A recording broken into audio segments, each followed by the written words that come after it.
Antes de que Lindbergh cruzara el Atlántico y de que Earhart intentara atravesar el Pacífico, estos aviadores cruzaron ambos océanos y el mundo entero en una carrera contra 5 países más en 1924, desafiando a la muerte.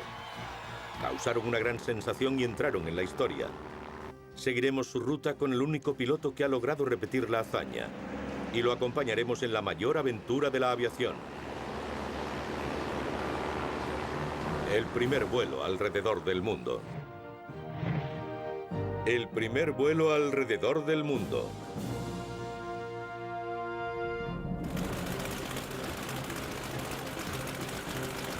...1 de junio de 2000. Robert Ragozzino intenta pasar a la historia convirtiéndose en el primer piloto que vuela solo alrededor del mundo en un biplano con cabina abierta restaurado. Un Stearman de la Segunda Guerra Mundial.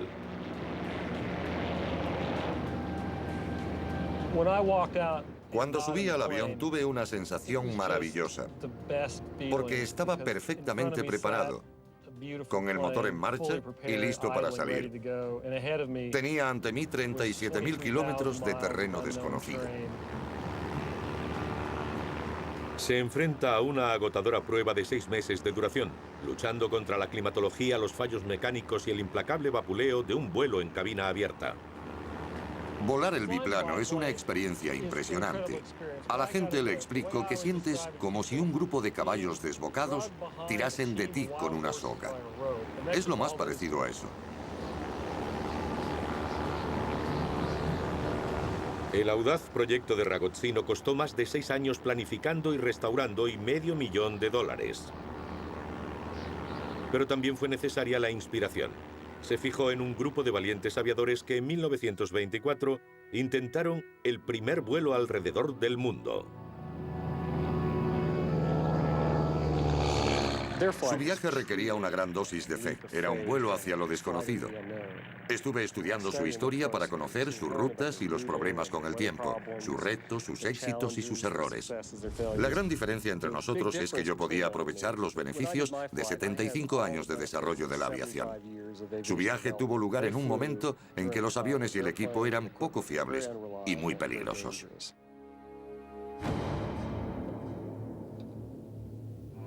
6 de abril de 1924, Seattle, Washington. 4 biplanos monomotor de cabina abierta se preparan en las aguas del lago Washington. A bordo de cada uno de ellos esperan 2 aviadores estadounidenses, preguntándose si serán los primeros en sobrevivir a un vuelo alrededor del mundo, venciendo a 5 equipos de varios países. La prensa elogia a los aviadores por su coraje y su determinación. Pero en su diario de vuelo, el piloto Leith Wade cuenta una historia muy distinta. No creemos que todos los aviones acaben el viaje.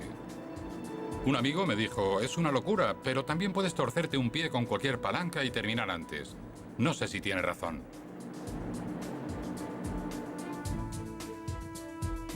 Wade no solo se enfrenta al nerviosismo previo, sino a la realidad. Hace 20 años que se inventó el aeroplano y los pilotos más osados mueren en sus intentos de superar récords de velocidad, altitud y distancia. Los estadounidenses tenían pocas posibilidades de alcanzar el éxito. Varios pilotos habían intentado dar la vuelta al mundo. Nadie lo había logrado.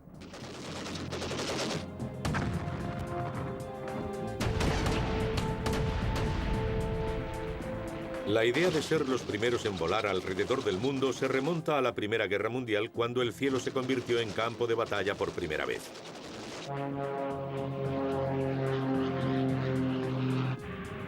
Al final de la guerra está claro que el dominio del aire es el futuro, y los ministerios de guerra europeos se emplean a fondo para desarrollar mejores aparatos que incrementen sus crecientes fuerzas aéreas.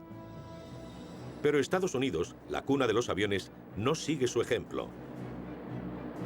El Servicio Aéreo, antecesor de la Fuerza Aérea, había realizado una gran actuación en la Primera Guerra Mundial, pero en 1919 había caído en el olvido. Más de 6.000 aviadores fueron despedidos y solo mantuvieron a 232 hombres, con una pequeña flota de aeroplanos obsoletos. En Estados Unidos el avión es considerado poco más que una novedad relegada a las ferias. La sociedad estadounidense no sabía demasiado sobre la aviación tras la Primera Guerra Mundial. Muchos ni siquiera habían visto uno cerca. Así empezaron las exhibiciones y los circos volantes con los aviones de la guerra. Fue la manera de presentarle la aviación a la sociedad. Ni siquiera el presidente Calvin Coolidge es consciente de su potencial militar. Calvin Coolidge pensaba que los aviadores eran un grupo elitista y la aviación un gasto innecesario. De hecho, sugirió, medio en broma, que el ejército comprara un avión y que los aviadores se turnaran para volar. Pero el comandante Mason Patrick, ex capitán del servicio aéreo, sabía que Estados Unidos se estaba quedando atrasado respecto a los demás países y prometió hacer algo. Patrick se enfrentaba a un gran problema después de la Primera Guerra Mundial. Se recortaba el presupuesto y la economía estaba tranquila. No había ningún sentimiento de urgencia para convertir a Estados Unidos en una potencia en el aire. El servicio aéreo funcionaba con un presupuesto mínimo e intentaba mantenerse a flote. El servicio aéreo busca apoyo de forma innovadora y atrevida. Está dirigido por el capitán Bill Mitchell, el oficial del aire más condecorado de Estados Unidos en la Primera Guerra Mundial.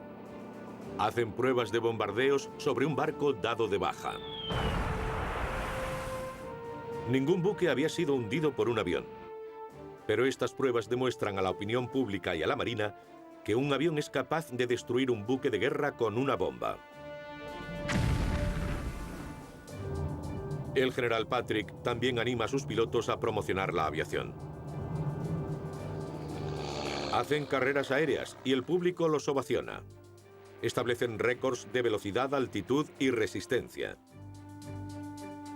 Pero Patrick sigue pensando que la mejor manera de conseguir apoyo es lograr que Estados Unidos sea el primer país en volar alrededor del mundo. Mason Patrick pensó en ello como una oportunidad para proponer un espectáculo aéreo que demostraría la capacidad técnica y humana del servicio aéreo del ejército.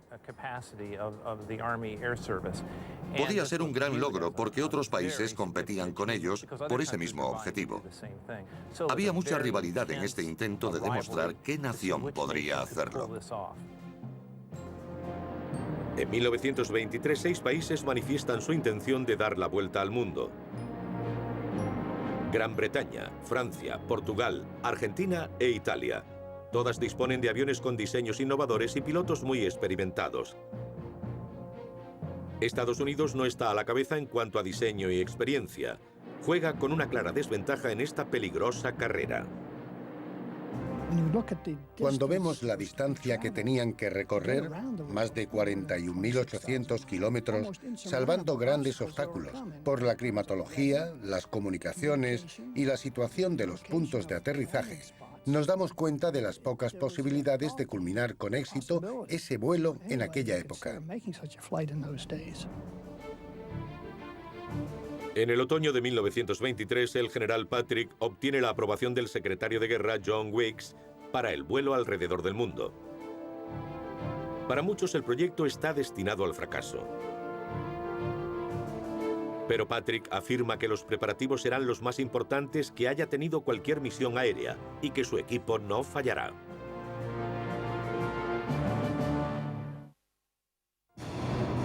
...16 de noviembre de 1923, Washington, D.C.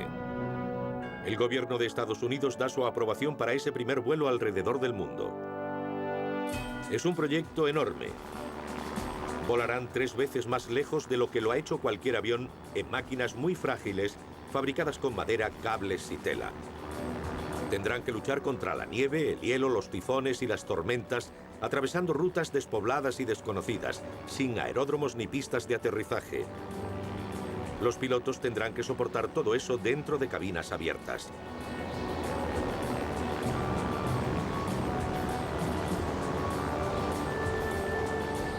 Robert Ragozzino ha vivido en primera persona ese agotamiento en su propio intento de dar la vuelta al mundo. Pilotando el avión se sufren los peores efectos físicos y emocionales. Siempre digo que después de 15 minutos ya has tenido suficiente. 1 hora después empiezas a estar tenso. A veces llevaba 2 horas volando y sabía que me quedaban 6 más. Eso era terrible. La fecha fijada para el despegue es abril de 1924. Faltan menos de 6 meses. Los planes se aceleran. Había que encontrar un avión que estuviera a la altura de la misión. Donald Douglas, pionero de la aviación, propuso la modificación del lanzatorpedos de la Marina DT-2. Un avión de largo alcance con tren de aterrizaje de fácil cambio, ruedas para la tierra y flotadores para el agua. El servicio aéreo envía al teniente Eric Nelson, un experto ingeniero de vuelo, a la fábrica de Santa Mónica en California para asesorar en el diseño. El teniente Telson quería hacer varios cambios y convenció a Douglas. Incrementaron la capacidad de combustible para poder cubrir 3.540 kilómetros en lugar de los 1.030 que recorrían originalmente. También cambiaron la disposición de la cabina para que los 2 hombres estuvieran más cerca. A Douglas le encargan 5 aviones, un prototipo para pruebas y entrenamientos y 4 para hacer el vuelo. Si partían 4, alguno sobreviviría. El diseño final es innovador. Llamado World Cruiser, cada avión es grande, más de 10 metros de largo y con una envergadura de 15 metros. Duplica en tamaño al legendario Sopwith Camel.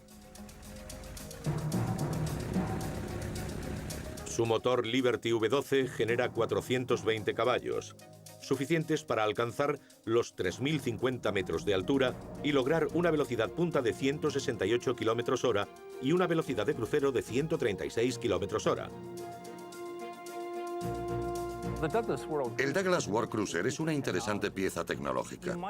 Podríamos decir que parte de un modelo original modificado, ya que usaron tecnología anterior y optimizaron sus características para modernizarlo y enviarlo a la difícil misión alrededor del mundo. Estudiar cuidadosamente la ruta es crítico. Aunque se aumentara su rendimiento, los aviones no podrían cruzar un océano sin repostar y había pocos aeropuertos y muy distantes. Cada jornada debía incluir una parada para descansar, reparar y repostar. El sentido común sugiere un rumbo de oeste a este para aprovechar las corrientes de aire.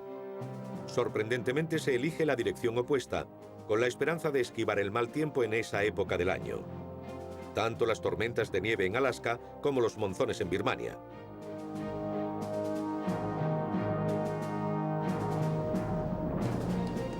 La logística es espectacular. Los planificadores dividen el mundo en 6 partes e identifican 68 puntos de aterrizaje. Los objetivos principales son aterrizajes en el agua, en puertos protegidos. Para el apoyo técnico se desplegarán barcos con combustible y provisiones a lo largo de la ruta oceánica. Se recurrió a la Marina. Desplegaron 15 destructores y 3 cruceros en los océanos Pacífico y Atlántico para proporcionar seguimiento y apoyo al intento. También hacían falta permisos para sobrevolar algunas zonas, así que debían añadir el componente diplomático. Todo debía estar perfectamente planificado. Había que prever todos los obstáculos y tener la capacidad humana y material para responder a ello. Designan a 7 oficiales experimentados del servicio aéreo para organizar una red de apoyo internacional, negociar el abastecimiento de combustible y provisiones, distribuir los repuestos y asegurar el alojamiento, los visados y los permisos. El Departamento de Guerra financiará la expedición de 5 meses de duración con un coste de casi $360.000, más el de los barcos de la Marina y el personal.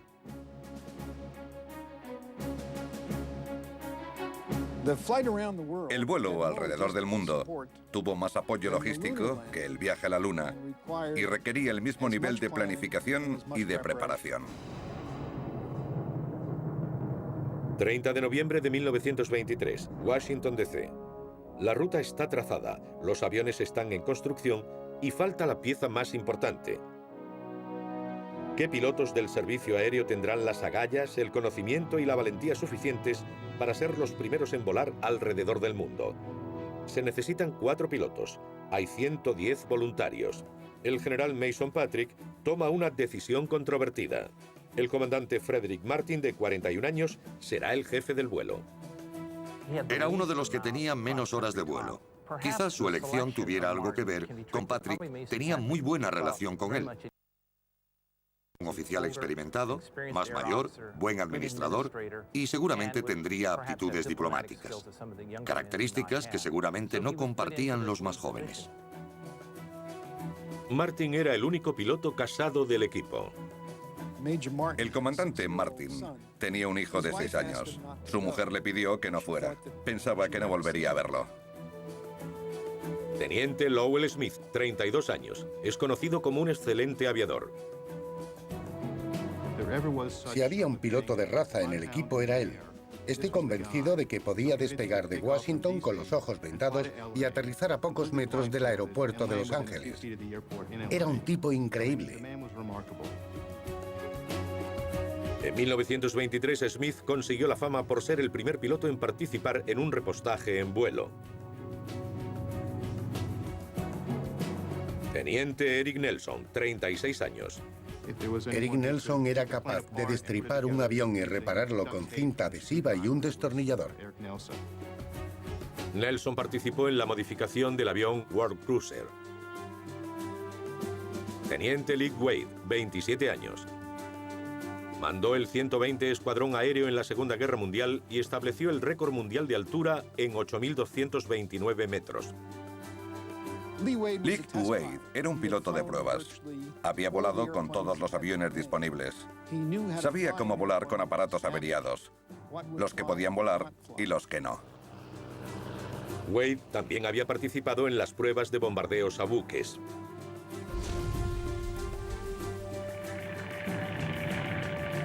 El 1 de enero de 1924, los pilotos se presentan en Langley Field, Virginia. Siguen unos cursos intensivos de meteorología, primeros auxilios y navegación. No había la ayuda a la navegación que tienen los pilotos ahora. Nada de esto existía. Todo se basaba en cálculos, en mirar la brújula, comprobar la dirección del viento y esperar seguir el rumbo correcto. Había que hacer todo esto mientras sobrevolabas el océano o un desierto. También tienen la oportunidad de ver el prototipo por primera vez. Lowell Smith lo describe como el avión más feo que ha visto nunca. Parece demasiado torpe para volar. En Langley, cada piloto decide quién será el hombre que ocupará el asiento de atrás, su mecánico de a bordo. El comandante Martin escoge a Alva Harvey, uno de los mejores titulados de la Escuela de Mecánica de Chanute Field.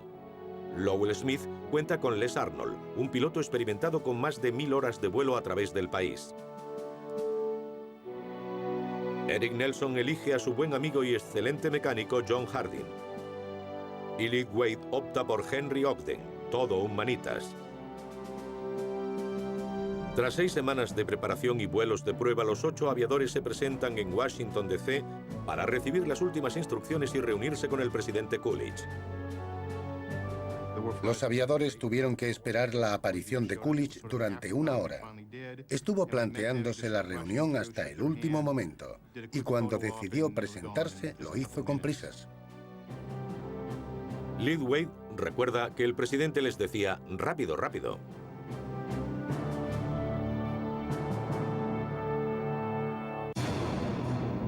...17 de marzo de 1924, Santa Mónica, California.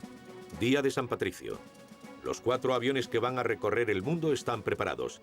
Cientos de espectadores y reporteros se congregan en Cloverfield. El comandante Martin pone en marcha el motor Liberty. El primer World Cruiser hace el despegue. Los 4 aviones se dirigen hacia el norte, a Seattle, Washington. El punto oficial de inicio del primer vuelo alrededor del mundo.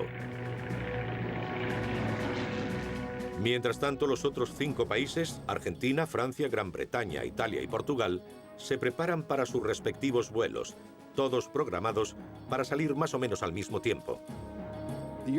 Los pilotos europeos disponían de mejores equipos.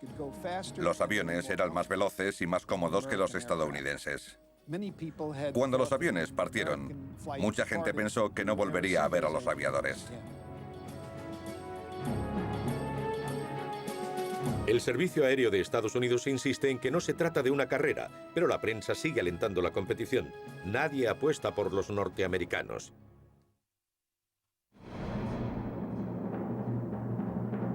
En Seattle, Washington, los aviadores llevan a cabo los últimos preparativos.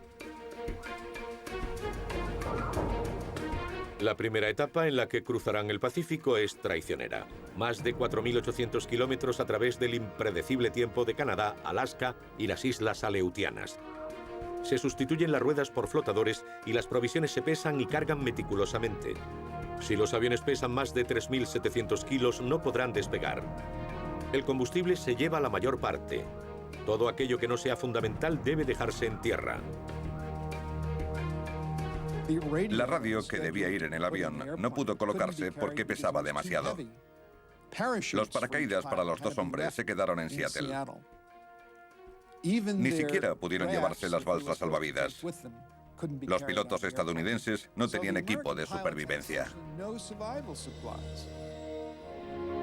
El 27 de marzo de 1924 se bautizan los aviones con nombres de ciudades que representan distintas partes de Estados Unidos.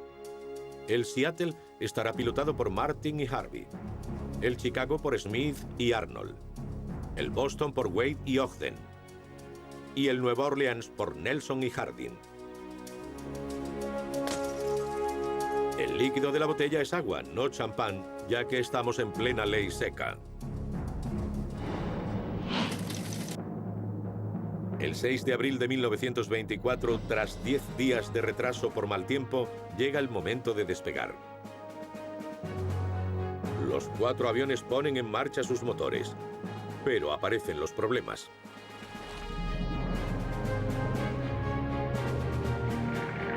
Tres de ellos, el Seattle, el Chicago y el Nueva Orleans, levantan el vuelo, pero el Boston pesa demasiado y no puede elevarse. El despegue se retrasa 2 horas. La fe del equipo se resquebraja porque no inician el viaje todos juntos. Observo el lago Washington en Seattle y veo cómo la gente se hace más pequeña a medida que nos alejamos. Me pregunto cuántos de nosotros regresaremos. El Boston consigue alcanzarlos y unirse a la formación 5 horas más tarde. Durante la mayor parte del viaje los aviones vuelan muy bajo, a veces a menos de 30 metros, para orientarse y esquivar el mal tiempo. Al norte del estrecho de Georgia encontramos niebla que fue aumentando en los siguientes 160 kilómetros. Estábamos a 12 metros del agua, a veces menos. Escogieron esa ruta para evitar el mal tiempo. El plan fracasa desde el primer día cuando los pilotos se topan con una tormenta. Estaba siguiendo la costa canadiense y la niebla fue aumentando, lo que me obligó a volar cada vez más bajo. En algunos puntos estaba muy cerca del mar. La mayor parte del tiempo no veía nada más que el arco de la hélice. La lluvia se convirtió en nieve, que a su vez se convirtió en granizo y aguanieve. Tenía tan poca visibilidad que esquivé por muy poco los mástiles de un carguero. Tuve el tiempo justo para moverme hacia la izquierda y escapar por poco.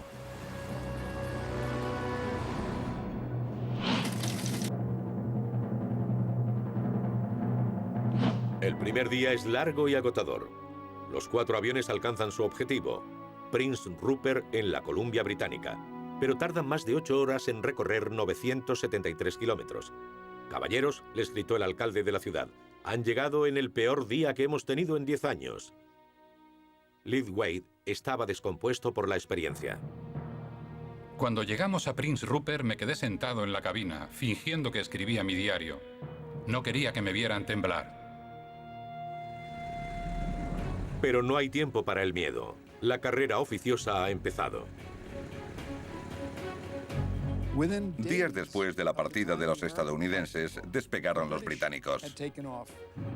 El comandante McLaren volaba hacia el este en un avión mucho más rápido y cómodo. Doisy, el piloto francés, también volaba en un avión mucho más veloz. Los 2 equipos recorrían mucha más distancia que los estadounidenses.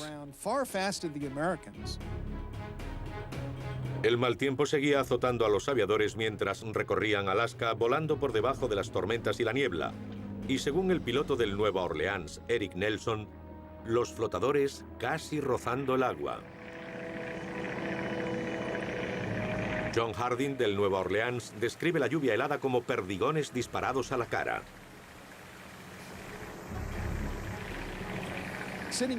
Volar en una cabina abierta, con el viento azotándote a 160 kilómetros por hora y atravesando tormentas de agua y nieve, era una experiencia muy dura para los pilotos.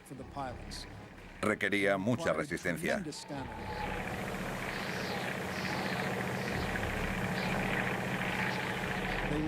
Estaban expuestos a los elementos durante 8 o 10 horas diarias y tenían que pasar la noche reparando los aviones y durmiendo pocas horas. Tras una etapa muy dura, Les Arnold escribió: todos estábamos empapados, helados y agotados. Y a pesar de la ley seca, decidimos abrir el botiquín y echar un trago reconstituyente. 15 de abril, 10º día. Los World Cruiser despegan de Seward, Alaska, y a las 4 horas de vuelo hay más problemas. El Seattle queda rezagado y se aleja en dirección a Portage Bay, en Alaska. Los otros 3 aviones no tienen suficiente combustible para seguirlo y prosiguen hacia su destino, Shignick. No saben qué le ha pasado al Seattle. Tras el aterrizaje, transmiten la última situación conocida del avión a los buques de la zona. A las 8 de la mañana del día siguiente lo localizan. Ha hecho un aterrizaje de emergencia en el agua con un agujero de 7 centímetros en el cárter. La misión se retrasa 2 semanas esperando la reparación. Finalmente, el 30 de abril, Frederick Martin y Alba Harvey se apresuran para alcanzar a sus compañeros. Pero no lo conseguirán. El comandante Martin decidió despegar a pesar del mal tiempo, que luego empeoró. No podía volar sin ver el suelo. Iba a tientas entre las nubes.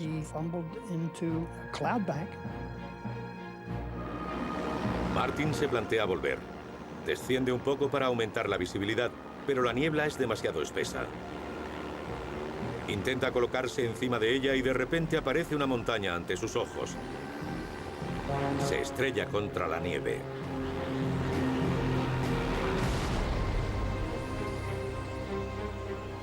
La fuerza del impacto situó el flotador derecho debajo del fuselaje y lo aplastó contra el flotador izquierdo. El ala inferior cayó y la superior se desplazó hacia la cola. Tuvo mucha suerte, porque se estrelló contra una montaña que tenía el mismo ángulo al que ascendía, lo que suavizó el golpe. El avión estaba destrozado. El sargento Harvey salió ileso y yo sufrí algunas heridas leves en la cara. Pero lo más trágico fue tener la certeza de que para nosotros el vuelo alrededor del mundo había terminado. La supervivencia pronto se convierte en su mayor preocupación. Con solo una brújula de bolsillo, el comandante y su mecánico se dirigen hacia el Pacífico en la península de Alaska, con la esperanza de encontrar ayuda. Después de 5 horas de marcha y acercándose la noche, se dan cuenta de que han estado caminando en círculo. Vuelven sobre sus pasos hasta el avión y mantienen una hoguera toda la noche con trozos de madera del aparato accidentado. La noticia de la desaparición se difunde rápidamente. El público estadounidense seguía con interés el vuelo. Un periódico llegó a ofrecer una recompensa de $1000 por la información que permitiera rescatar a los 2 aviadores.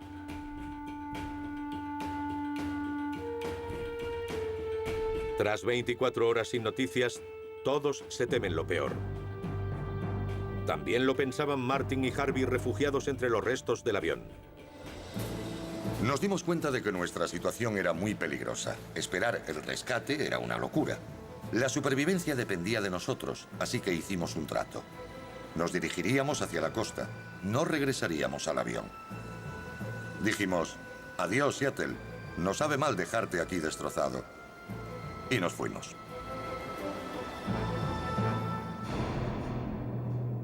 ...1 de mayo de 1924, Washington, D.C. El jefe del servicio aéreo, Mason Patrick, se enfrenta a un tema urgente. ¿Deben seguir adelante los pilotos sin un comandante? Los temas que se planteaba el general Patrick incluían la opinión que tendría la sociedad sobre el fracaso de la misión. Al mismo tiempo buscan al piloto perdido. La opinión general habría sido negativa si hubieran interrumpido o abortado la misión. El 2 de mayo, Patrick comunica su decisión a los aviadores que esperaban en Dutch Harbor, en Alaska. No sigáis retrasando el viaje esperando al comandante Martin. Seguid hacia Japón en cuanto podáis. Patrick.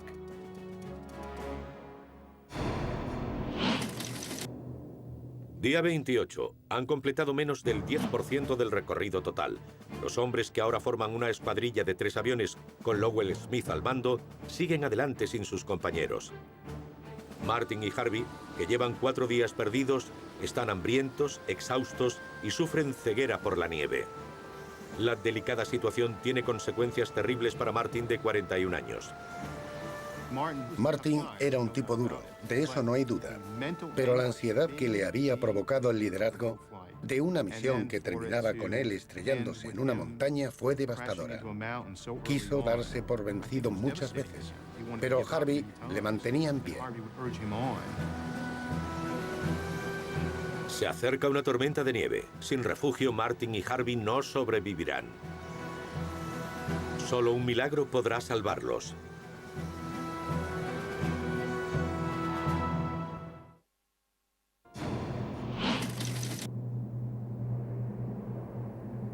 Día 32. Los pilotos estadounidenses han recorrido un 10% de la ruta planificada y pierden un tiempo precioso. Están atrapados en las islas Aleutianas por unas terribles tormentas llamadas Willawas que bombardean los aviones con viento, lluvia, nieve y aguanieve.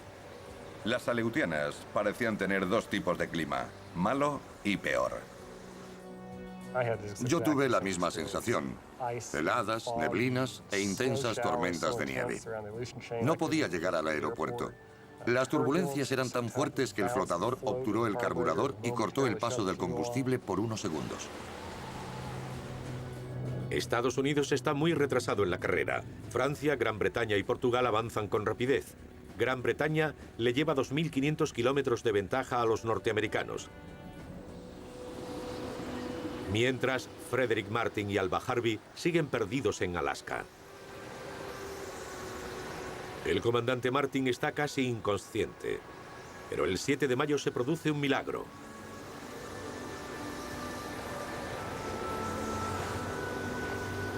El sargento Harvey localiza una cabaña de cazador a 800 metros y grita: «Comandante, comandante, comandante Martin, despierte. Acabo de encontrar una habitación en el Waldorf Astoria». El cazador no está, pero ha dejado comida y una estufa. Durante 3 días comen y descansan. Una vez renovados, caminan 30 kilómetros más hasta que los nativos los encuentran y los ponen a salvo. Pronto el resto de aviadores se entera del rescate. Son buenas noticias, pero Leigh no esconde su preocupación. Fue una noticia reconfortante para todos, pero el viaje acababa de empezar. ¿Quién sería el siguiente? No quería ni pensarlo. Intentaba empezar cada día sin pensar en el anterior, desde cero.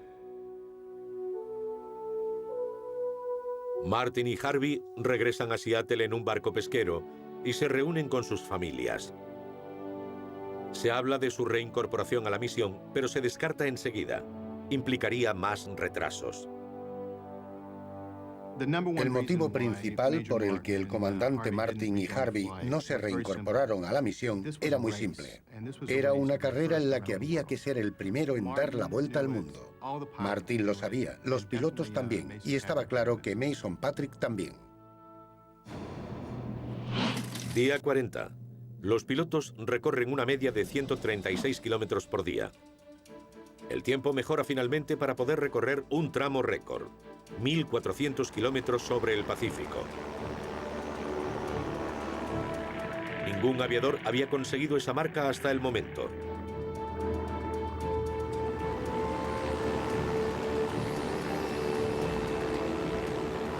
Cuando me tocó recorrer el primer tramo sobre el océano, pensé en la primera vuelta al mundo, cuando se enfrentaron al agua sin equipo de navegación, solo con los cálculos y con cientos y cientos de kilómetros por delante. Era una gran hazaña. Yo tenía GPS, equipo de supervivencia y un avión mucho más seguro. Habíamos perdido el contacto con la Tierra. Ahora estábamos solos, rezando porque los motores siguieran cantando su dulce melodía. El viento salado y húmedo no dejaba de golpear todos los rincones de la cabina. Pensé por un momento en las balsas, los radios y los chalecos salvavidas que habíamos dejado en Seattle, pero la lógica me hizo pensar que no habrían sido de gran ayuda en las gélidas aguas del mar de Bering.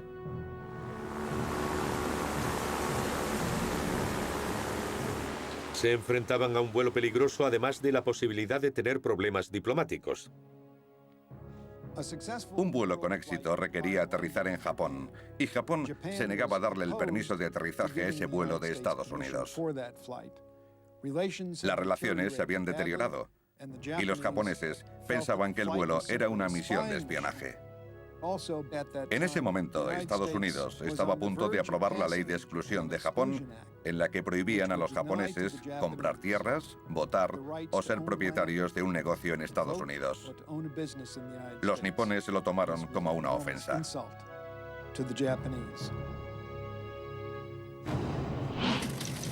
Durante las últimas 7 horas de vuelo cruzando el Pacífico, los pilotos se enfrentan a duras batallas con los vientos polares, la nieve y la niebla.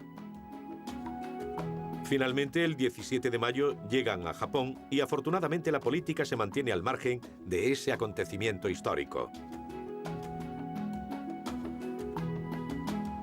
Los japoneses son muy cordiales y nos ayudan en todo lo posible. Nos llegan muchas cartas y telegramas de felicitación por haber sido los primeros en cruzar el Pacífico en avión.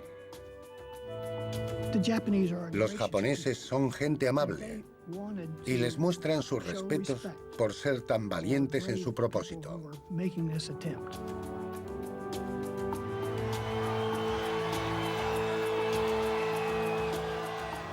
En la base aeronaval de Kasumigura, en las afueras de Tokio, 15.000 personas vitorean a los aviadores gritando Banzai, una expresión que significa que viváis 10.000 años.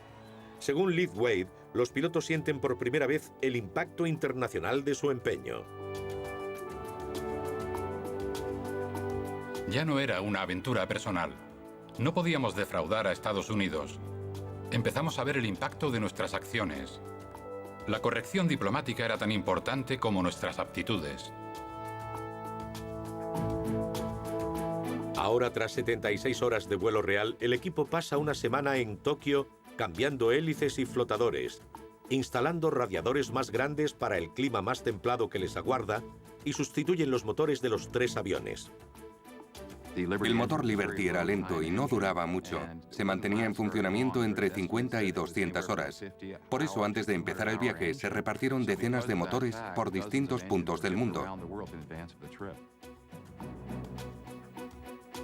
Los aviadores se enteran de que el piloto francés Doisy está parado en Shanghái por problemas mecánicos y que Stuart McLaren, el competidor británico, ha hecho un mal aterrizaje en Birmania, destrozando su avión y poniendo en peligro el resto de su vuelo.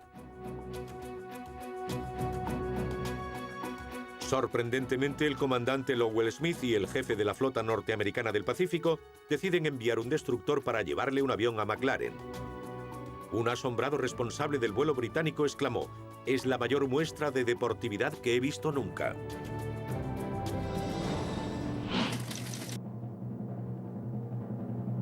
Los retrasos por el tiempo y los problemas mecánicos añaden un mes al plan inicial de 5 de los estadounidenses. Abandonan Tokio con sensación de apremio.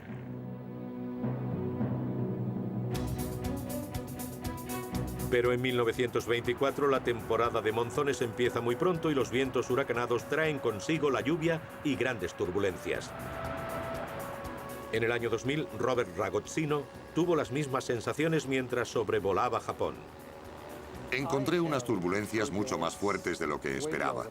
Reboté por encima de una montaña y fue como si Tyson me hubiera pegado un puñetazo en la cara. Es exactamente así. La idea de volar diciendo «es hermoso» no tiene fundamento. Este clima tan terrible sirve para recordarles que la nieve y el hielo no son los únicos enemigos que encontrarán en el cielo. Más adelante se toparán con tifones, tormentas de arena y horas de vuelo recorriendo montañas desoladas. Si caen en una de esas zonas, el rescate no será posible.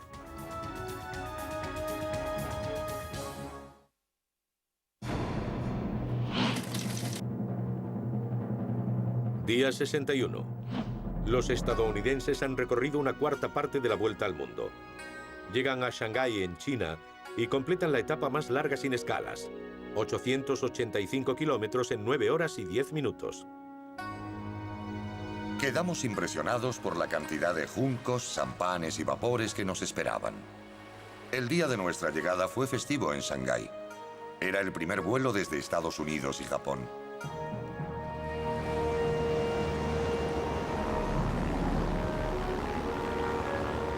Siguieron recorriendo el sureste asiático y encontrando un tiempo terrible. Los tifones reducían casi a cero la visibilidad, pero el comandante Lowell Smith los guía. Los instrumentos de navegación que usaban en el vuelo eran muy rudimentarios. De no ser por las aptitudes de Lowell Smith, es muy dudoso que la misión hubiera seguido adelante.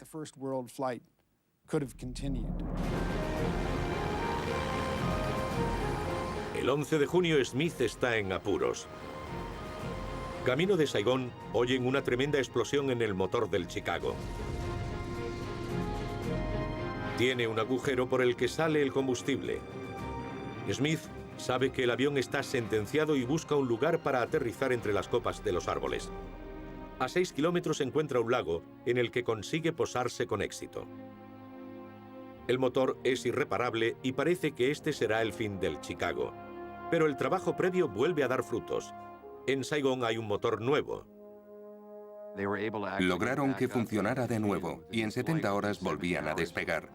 Fue un testimonio del trabajo en equipo, no solo de la avanzadilla sobre el terreno, sino de las tripulaciones. Pilotos y mecánicos trabajaron para reparar el avión en muy poco tiempo.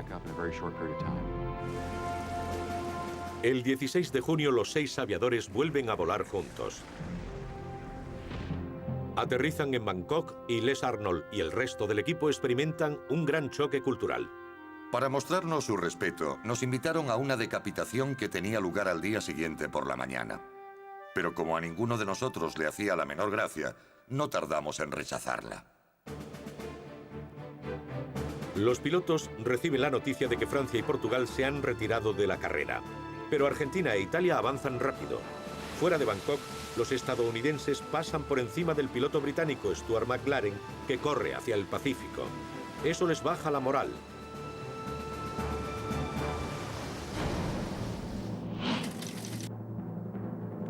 «82 días desde la partida de Seattle. Un hecho memorable levanta el ánimo de los pilotos. El 26 de junio de 1924 aterrizan en Calcuta, India. Calcuta le dio mucha publicidad a la misión por el hecho de poder decir que ya habían recorrido la mitad del camino. En Estados Unidos el público, fascinado, sigue todos los detalles de la aventura en los reportajes diarios de los periódicos. En Calcuta el equipo instala nuevos motores y radiadores y cambian los flotadores por ruedas. Ya no volverán a aterrizar sobre el agua hasta que lleguen al Atlántico. En ese momento llevan 3.218 kilómetros de desventaja respecto al piloto británico y Smith decide aumentar el ritmo.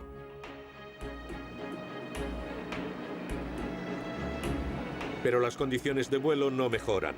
En lugar de las tormentas de nieve y los tifones aparece el calor insoportable del desierto y las cegadoras tormentas de arena.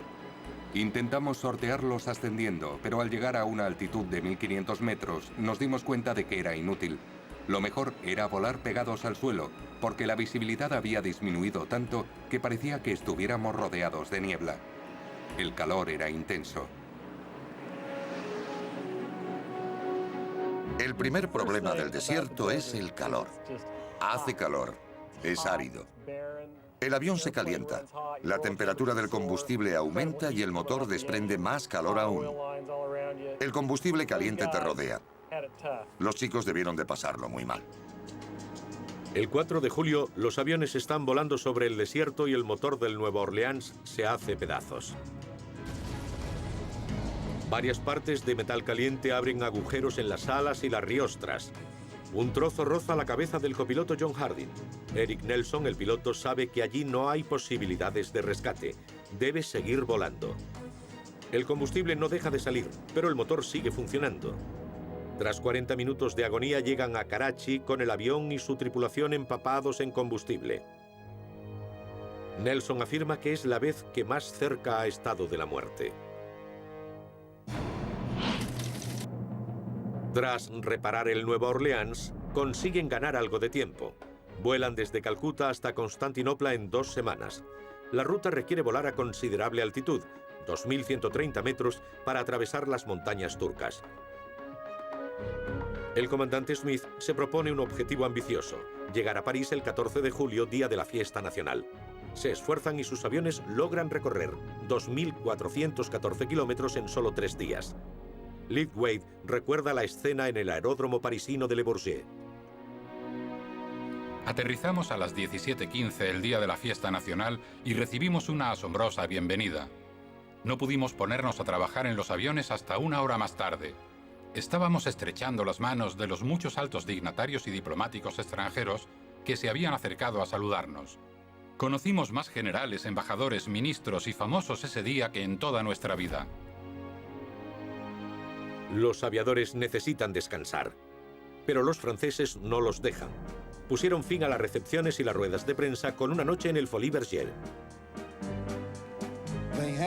No habían dormido durante 3 días y estaban exhaustos. Se fueron quedando dormidos. Al día siguiente, aparecieron chistes en los periódicos sobre la masculinidad de los estadounidenses. Finalmente llegaron al hotel. Estaban agotados. Colgaron una nota en la puerta de la habitación: no nos despierten a menos que el hotel esté ardiendo. E incluso, así tampoco, salvo si los bomberos pierden las esperanzas. Los aviadores necesitan descansar todo lo posible.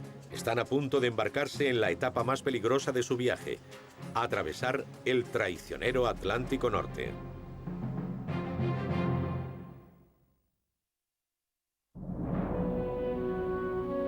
Los franceses les siguen buscando distracciones. Hacen una visita para conocer las últimas novedades en aviación, que incluye algo de lo que nunca se ha oído hablar en Estados Unidos: aviones de pasajeros. El piloto Eric Nelson está impresionado. La era del transporte aéreo no es el futuro, ya está aquí. Los europeos habían realizado grandes avances y ya ofrecían vuelos a las principales ciudades europeas, algo que no sucedería en Estados Unidos en un futuro inmediato.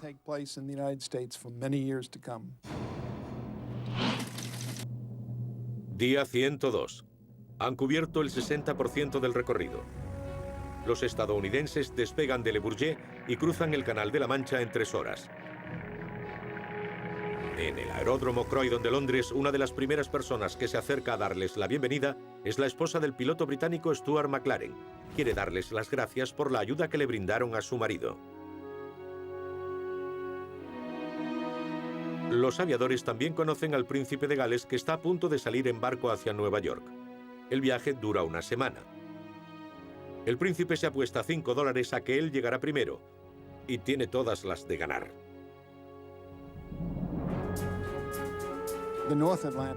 Les esperaba el Atlántico Norte, un obstáculo letal lleno de icebergs y niebla. Ningún avión lo había atravesado antes. El recorrido sobre estas aguas traicioneras, desde Escocia hasta Islandia, Groenlandia y Labrador, requería una preparación extraordinaria. Mecánicos y aviadores revisan los aviones y vuelven a colocar los flotadores. Hay barcos de la Marina a lo largo de toda la ruta. 3 de agosto, día 120. Es pleno verano, pero el USS Richmond les comunica que las condiciones son las peores en 20 años.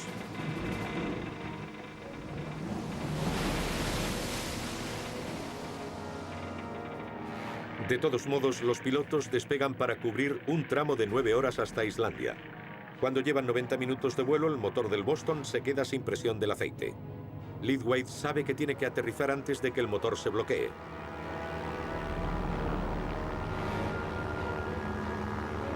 Hace un habilidoso aterrizaje de emergencia sobre las gélidas aguas. El aterrizaje fue tan brusco que el flotador de la izquierda rompió 2 de los cables verticales y estuvo a punto de doblarse sobre el ala inferior. El piloto del Chicago, Lowell Smith, ve el aterrizaje de sus compañeros. Se plantea detenerse, pero Wade le hace señales de que siga volando para conseguir ayuda. Sin radio, la única manera de comunicar la situación del Boston es bajar en picado y lanzar una nota en la cubierta del USS Billingsley, el barco de la marina más cercano. El navío recibe el mensaje y se lo transmite al Richmond. Los 2 buques se dirigen a toda máquina hacia el avión averiado. Los tripulantes del Boston, Leadway y Hank Ogden, saben que están en grave peligro. Si el fuerte oleaje rompe los flotadores, su avión se hundirá con ellos dentro. Nunca nos habíamos sentido tan solos, tan desamparados. Las horas seguían pasando y nada mejoraba. El viento era cada vez más fuerte, levantaba el mar y parecía arrastrarnos Dios sabe hacia dónde. Estuvieron 4 horas dando bandazos hasta que el Billingsley y el Richmond los alcanzaron. Pero su odisea aún no había terminado. Intentando subir el Boston a la cubierta del Richmond, vivieron el peor de los infiernos, según Wade. 5 toneladas de máquinas elevadoras se desprenden de la cubierta y aplastan el avión. Los daños son graves. Sin esperanzas de salvar el Boston, Wade toma una decisión terrible. Fueron las palabras más difíciles de pronunciar de toda mi vida. Abandonen el avión. Estábamos a 1,5 kilómetros de tierra, tan cerca pero tan lejos al mismo tiempo. Despedimos a nuestro amigo y nos dirigimos hacia Islandia con el corazón roto. Mientras el Boston se hunde entre las olas, los marineros observan a Wade, que se refugia en la popa del buque y se sienta solo a llorar.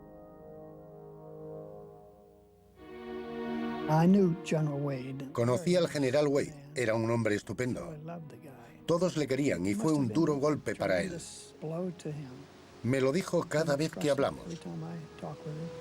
No pudo hacer nada y creo que le dolió muchísimo. El Nueva Orleans y el Chicago siguen adelante en la carrera, pero el tiempo es terrible y se detienen durante más de 2 semanas en Islandia. Entre los reporteros circula el rumor de que los estadounidenses están a punto de abandonar la misión. La moral vuelve a estar baja.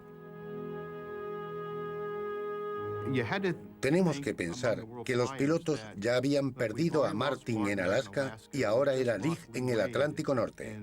Quedaban 2. Estaban encallados y el tiempo no mejoraba. De hecho, parecía empeorar cada vez más. Es normal que pensaran que no lo lograrían. Pero en pleno desánimo les llegan noticias de los demás participantes de la carrera. El piloto argentino Pedro Zanni estrella su avión en Hanoi y queda fuera de la competición. Al mismo tiempo, el aviador británico Stuart McLaren también estrella su avión en Rusia. McLaren le escribe al ministro del Aire: "Lo siento, he fracasado". Ahora el único competidor es el italiano Antonio Locatelli. Los estadounidenses se alegran de haber salido con 4 aviones.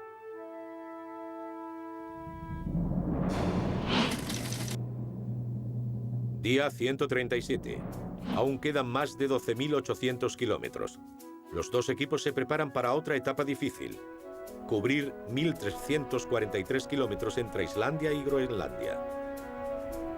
Encontramos niebla y lluvia y lo pasamos fatal. Tuvimos que volar muy cerca del agua, preocupados por la posibilidad de estrellarnos contra un iceberg.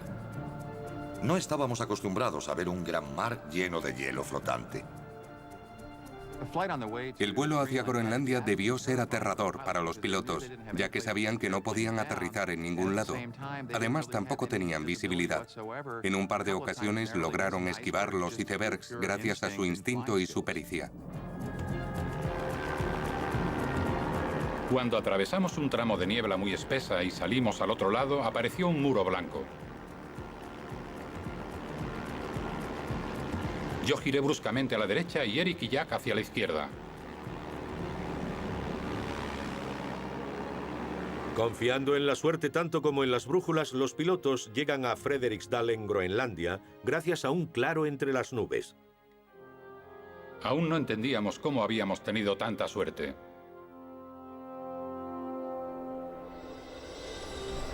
Mientras tanto, el piloto italiano Antonio Locatelli, que se encuentra a 643 kilómetros de los estadounidenses, tiene que detenerse en el Atlántico Norte por la misma niebla.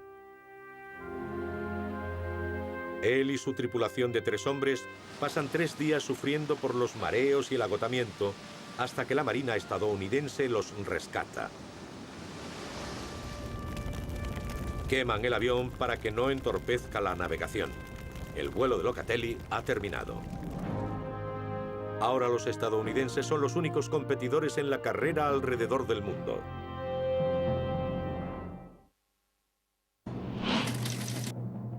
...31 de agosto, día 148.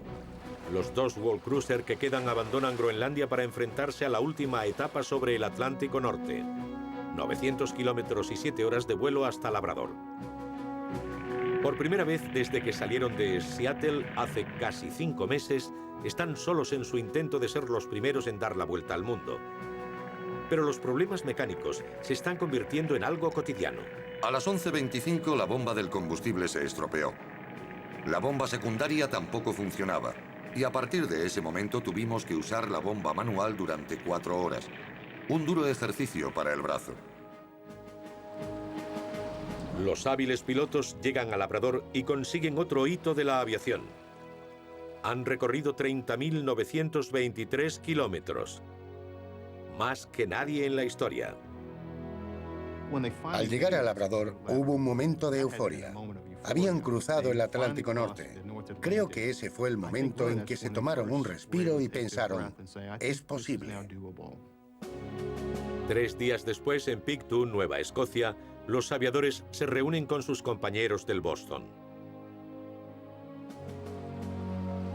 Wade y Ogden retomarán la misión con el World Cruiser de pruebas, ahora rebautizado como Boston 2. Reemprenderán el vuelo para la última etapa triunfal. Día 154, la primera escala de regreso en una ciudad de su país. Boston celebra su llegada con una ovación atronadora.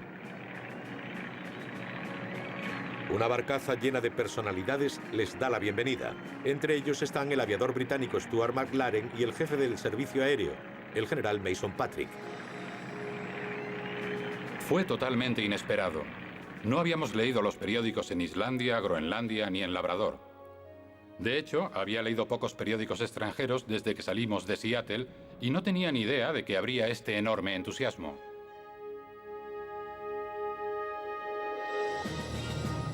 El entusiasmo crece en cada una de las escalas. Vuelan bajo sobre Manhattan y las calles se llenan de coches que hacen sonar las bocinas y de multitudes saludando a los aviadores. Cuando aterrizan en el aeródromo Mitchell, en Long Island, la multitud se descontrola y rodea a los héroes. El príncipe de Gales también está allí. Ha ganado la apuesta por un mes de diferencia. Los felicita diciendo, ¿qué les parece si saldamos la apuesta, caballeros? En Washington DC, el presidente Coolidge, que 6 meses antes había despedido a los aviadores con un frío rápido, espera a los nuevos héroes de la nación durante 3 horas bajo la lluvia. Cuando aterrizan, el presidente les da la bienvenida con estas palabras. En estos últimos meses habéis conseguido una nueva hazaña en el campo de la aviación. Vuestra iniciativa ha situado a Estados Unidos en el primer puesto de lo que puede ser la mayor oportunidad para el desarrollo científico del transporte. Los aviadores son invitados de honor en el desfile del Día de las Fuerzas Armadas. Les Arnold está muy orgulloso. La acogida y los aplausos que recibimos durante el desfile fueron extraordinarios. Este cálido recibimiento de nuestro pueblo nos emocionó. Seguramente fue el mejor momento de nuestras vidas. Durante las 2 semanas siguientes son recibidos como héroes en 14 ciudades mientras se desplazan por el oeste hacia Seattle. La mayor recepción tiene lugar en Santa Mónica, sede de Douglas Aircraft, la constructora de los World Cruiser.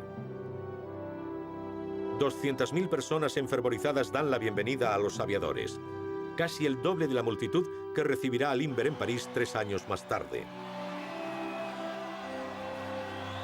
Cuando salimos de las cabinas, la multitud se volvió loca. Tiraban de nosotros, intentaban llevarse trozos de los aviones como recuerdo, pero logramos librarnos de ellos. Tras 175 días, la odisea ha terminado. El 28 de septiembre de 1924, los World Cruiser aterrizan en el aeródromo de Sandpoint, en Seattle. 50.000 personas celebran su hazaña.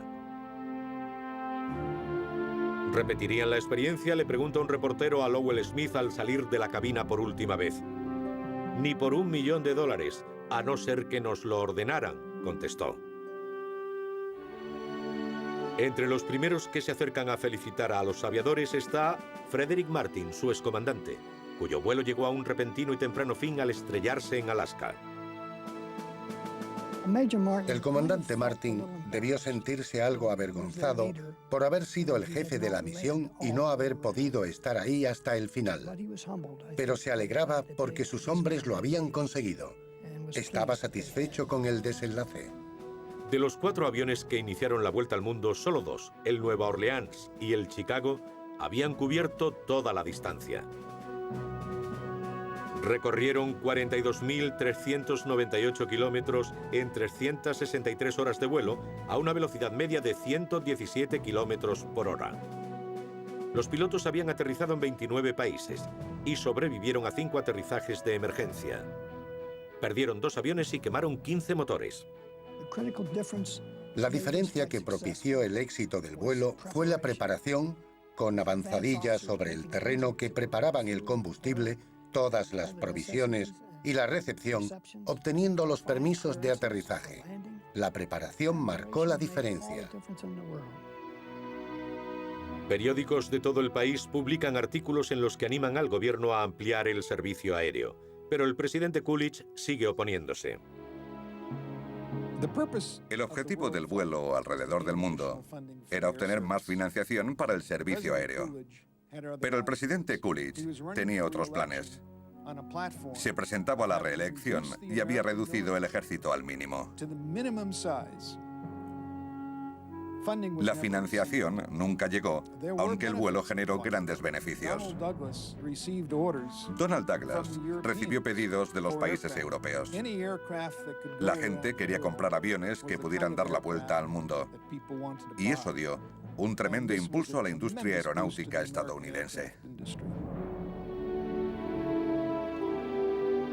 En poco tiempo, las hazañas de otros aviadores estadounidenses captan la atención internacional y el primer vuelo alrededor del mundo pasa a la historia.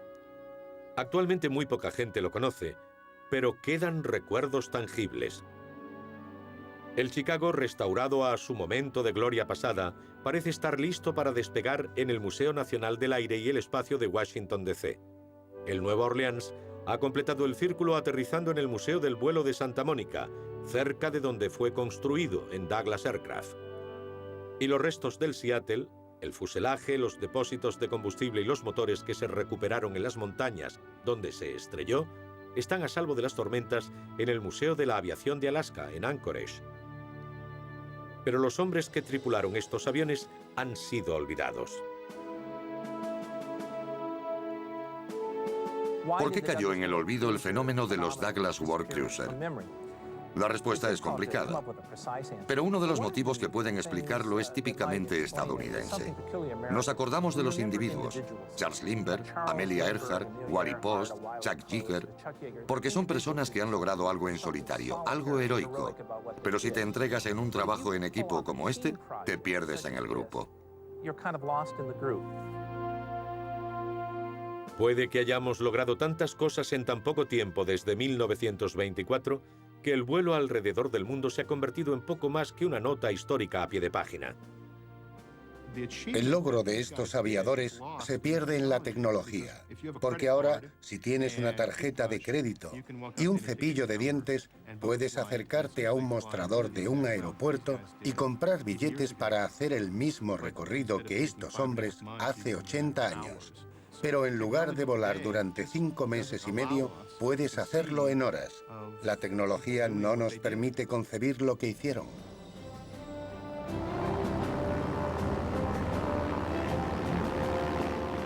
...17 de noviembre de 2000...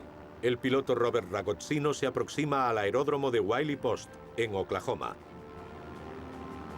Al aterrizar aquí, se habrá convertido en la primera persona en dar la vuelta al mundo en biplano en solitario. Al terminar el vuelo estaba al límite de mis fuerzas, pero antes de aterrizar en Wiley Post sentí miedo. Pensé que iba a estrellar el avión delante de todas las personas que se habían congregado allí. Soy buen piloto de biplanos, los he llevado durante toda mi vida, pero ese aterrizaje fue el más difícil de todos. Cuando me detuve y apagué el motor por última vez, fue la mejor de las sensaciones. Ragozzino alcanzó su objetivo en 5 días menos que los pioneros.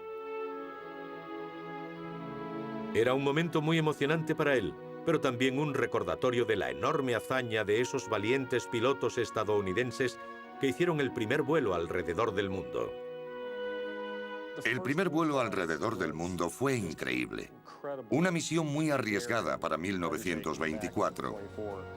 Todo el mundo quería ser el primero en conseguirlo, y esos hombres afrontaron lo imposible, y lo hicieron.